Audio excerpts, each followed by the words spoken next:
একই দিনে জোড়া নক্ষত্র পতন। যুক্তরাষ্ট্র ওপেনে বৃহস্পতিবারই শেষ হয়ে গেল রডিক যুগ। পুরুষদের সিঙ্গলসের চতুর্থ রাউন্ডে হুয়ান মার্টিন ডেল পোত্রোর কাছে হেরে চিরবিদায় নিলেন অ্যান্ডি রডিক। প্রথম সেট টাই ব্রেকারে গড়াতে আগের দিন বৃষ্টিতে থমকে যায় ম্যাচ। এদিন ৭-১ পয়েন্টে প্রথম সেট টাই ব্রেকার জিতে শুরুটা ভালোই করেছিলেন ঘরের ছেলে। এরপরই ম্যাচে ফেরেন আর্জেন্টাইন তারকা।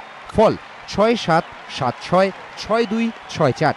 ১২ বছরের ক্যারিয়ারে রডিকের সেরা সাফল্য ২০০৩-এ যুক্তরাষ্ট্র ওপেন জয়। আগাসির অবসরের পর তিনিই ছিলেন মার্কিন টেনিসের পিন আপ বয়। বিদায়ের দিনে আবেগ ঘিরে ধরল রডিককে। It was emotional, but not emotional like we normally have it. It's normally a very selfish emotion for us. You know, it's if we do badly, then you know it costs us something. একই দিনে থেমে গেল ফেডারারের দৌড়। ২০০৩ সালের পর এই প্রথম সেমিফাইনালের আগেই ফ্লাশিং মেরো থেকে বিদায় নিলেন বিশ্বের পয়লা নম্বর। আগের রাউন্ডে মার্ডি ফিশ ওয়াকওভার দেওয়ায় শনিবারের পর থেকে কোর্টেই নামতে হয়নি রজারকে।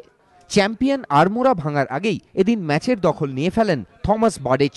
স্কোর ৭-৬, ৬-৪, ৩-৬, ৬-৩। ফেডারারের বিদায়ের ফলে স্বপ্নের সেমিফাইনাল থেকে বঞ্চিত হল নিউ ইয়র্ক।